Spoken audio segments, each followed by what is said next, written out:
which goes back more than 100 years.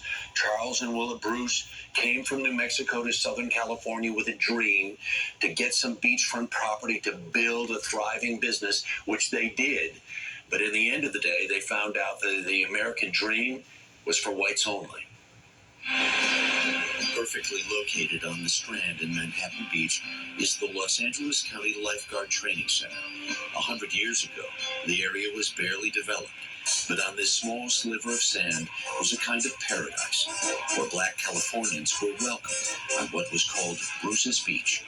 There were two beaches in our area, this one and Santa Monica, Inkwell Beach. Janice Hahn is a Los Angeles County supervisor. And so people don't understand that they weren't even allowed. They were arrested in other places for swimming in the ocean. There was lodging, a cafe, and a dance hall, all too much for local whites in a Los Angeles unashamed of its embrace of the Ku Klux Klan. So the fact that they were allowed to set up this resort, and then the Ku Klux Klan so hated what they were doing because it was successful. Charles and Willa Bruce bought the land with money he earned as a cook on a Pullman car. They knew early on there'd be trouble. Willa Bruce told the Los Angeles Times in 1912, "Wherever we have tried to buy land for a beach resort, we have been refused. But I own this land, and I am going to keep it." But the Manhattan Beach Council thought otherwise. They condemned the property through eminent domain, claiming the area was needed for a park. The land sat vacant, unused, for decades. What does it mean to you now, though, then, to know that it's coming back to the Bruce family? Well, it's joyful, and it's a bittersweet moment. I mean, we've had generations that build up generational wealth, and then everything stopped at Manhattan Beach. And then the family went through several tragedies. Derek Bruce is a great-grandson of Charles and Willa Bruce. That's what our family has gone through, is a grave wounding. The summer of 2020 was a season of awakening and reckoning. And during that time, returning the property to the Bruce family became a rallying cry.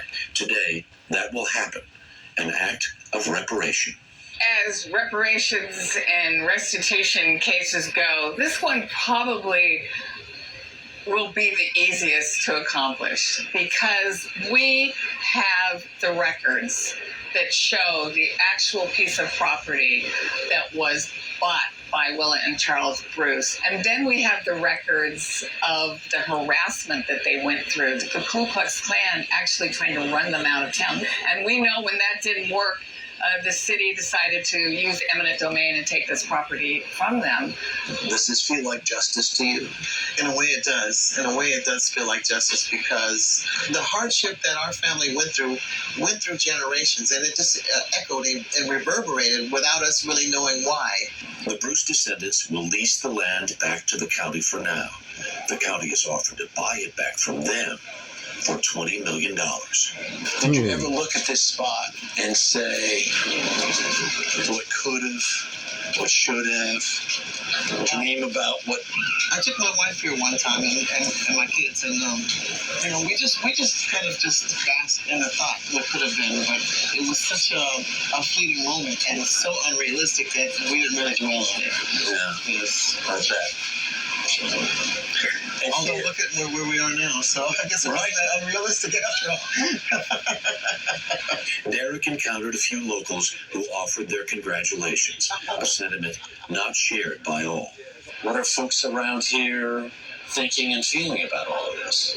Some people will come up to me when I'm here in Manhattan Beach and thank me for what I'm doing, but we do know that the current city council has refused to apologize to the Bruces for what happened 100 years ago. Perhaps a chat with a new local landlord would help. Generations ago, the folks here were not very kind to your grandparents. Yes, but we have to learn from others' mistakes, and we have to understand that there is a path forward to human beings treating each other with respect and dignity. It's something that we should reach forward together. With peace and grace. You can't do this story and not think of the great Martin Luther King Jr. quote about "Hark of the